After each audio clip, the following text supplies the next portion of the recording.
I just finished watching Dragon Ball Daima and I have a lot of thoughts, so let's talk about it. Your mere existence offends me, Frieza. Why don't you quit that? What did you say to me? What's up guys, Mike here, welcome back to my channel. Hit the subscribe button for more pop culture content like this. Let's get into it. Okay, so a brand new anime series based on the Dragon Ball franchise has just launched. I just watched episode 1, which is the only episode out right now, and it is called Dragon Ball Daima. Of course, most millennials like me would probably be most familiar with Dragon Ball Z. Dragon Ball Z. This was a huge series in the mid to late 90s and was probably some of our first exposure to anime in the West. You two don't have a clue! Even the smallest bit of power can mean the difference between winning and losing! Dragon Ball Z absolutely exploded here with characters like Goku, Krillin, Piccolo, Cell, Frieza, Majin Buu. Seriously, some of the character designs in this show are amazing. Listen. Gohan has a power hidden within him that you or I can't even begin to imagine. But even though most of us here in the West saw Dragon Ball Z first, it was actually originally just Dragon Ball based on a kid version of Goku, and the original Dragon Ball anime was based on a manga series by Akira Toriyama. Master, my name's Krillin, and I've come all the way from a village in the east. Please allow me to be your humble student and learn to fight like you. Toriyama died earlier this year, or maybe last year, and it was a really sad time for like fans of Japanese pop culture. He was instrumental in just the evolution of anime and manga and bringing that into the West. You want me? You got me! And the Dragon Ball franchise is undoubtedly one of the most significant exports from Japan into the West. And because of its success, Dragon Ball Z would eventually have a sequel series called Dragon Ball GT. This is now considered non-canon by fans, and I believe Akira Toriyama had nothing to do with this series. Vegeta, why do you have to use Bulma's machine? Can't you just turn into Super Saiyan 4 on your own by now? Shut up! I could ask the same question of you right now, so don't get on me, you little runt! It was then followed up by Dragon Ball Super, which has only recently ended. I'm pretty sure Toriyama did have something to do with that one. Vegeta's world-famous gourmet rice omelet. Do you even know how to crack an egg?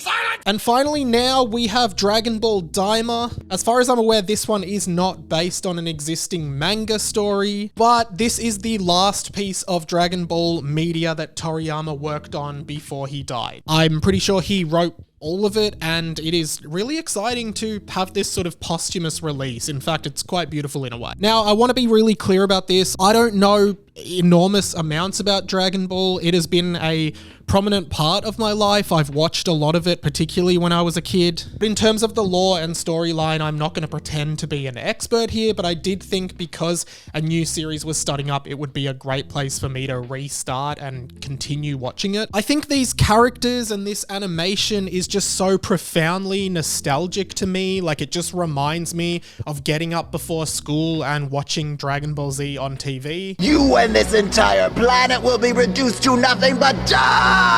At the moment, it is only out in Japanese with English subs, but I'm sure eventually an English dub will come out. And from what I can tell, Dragon Ball Daima takes place directly after Dragon Ball Z, and I think before Dragon Ball Super. And I've got to say, the step up in animation here is amazing. It just looks so clean and crisp everywhere, and this new story does seem really interesting. Basically, we have new villain characters who are essentially trying to reunite the Earth Dragon Balls and bring them all together and wish all of our favorite characters back into children. That means Goku, Vegeta, probably Piccolo, Krillin, all of those guys will go back to being kids, and the idea is that they'll be too weak to actually do any damage against these guys who are trying to, I don't know, take over the world or something like that. I think it's a great storyline idea, and I just love the designs in Dragon Ball Z so much. All of the characters are so unique and they pop so much. We don't see a lot of Goku and friends in this episode. We're more or less getting the villain's perspective on events that have happened in Dragon Ball Z, such as the fight with Majin Buu. Welcome to our store, sir.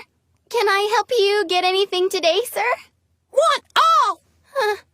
You want all? Only towards the end is the wish made with the Dragon Balls to make all of the protagonists kids again, and we see sort of the start of that happen. That being said, I have a feeling the show is going to lead into the direction where we know that Goku as a kid was extremely powerful, but I don't think the villains understand that they are Saiyans and that they were very, very powerful as kids, so it's probably going to backfire on them a bit. But I'm not sure if we've ever seen like a kid Vegeta or a kid Piccolo, and I'm wondering if we see those characters here. Most unusual. As I said, for me, it is so nostalgia-based, and I really hope we do get flashbacks or reappearances from villain characters from Dragon Ball Z, like Cell. You said you'd show me true Saiyan power, but all that you've done is pump up your little muscles.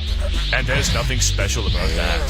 Seriously, the Cell saga of Dragon Ball Z was just the most insane saga of my childhood. I still remember waking up every day and watching that 50-episode long battle with Cell. I have all that I need of your being in my cell structure already. Overall, I'm really excited. I think it's awesome that Toriyama gets to have this posthumous release and just make something else in the Dragon Ball world, because his work is so inspiring, so creative, and so incredible in every conceivable way, and I can't wait to watch along with Dragon Ball Daima over the next year or so. Whew, thank you so much for watching, guys. If you like this, leave a comment. Let me know, what are your thoughts on Dragon Ball Daima? Have you seen it? And who is your favorite character in the Dragon Ball franchise? I think mine is definitely Cell. I just remember that guy giving me nightmares as a kid, but I loved it so much. Subscribe to my channel for more content like this, all millennial pop culture, nostalgic pop culture. I would love for you to check out my channel. I'm nearly on 8,000 subs. Would love to hit 10,000 at some point soon as well. You can check out a bunch of my other content. I'm all over the internet doing dumb stuff that I think is cool, so just check out the links below. I have a blog, I have a podcast, and a whole array of other content that exists online. You'll find it somewhere, but that's pretty much it from me. My name's Radio Mike. This has been The Inside of My Mind, and I'll catch you in another video.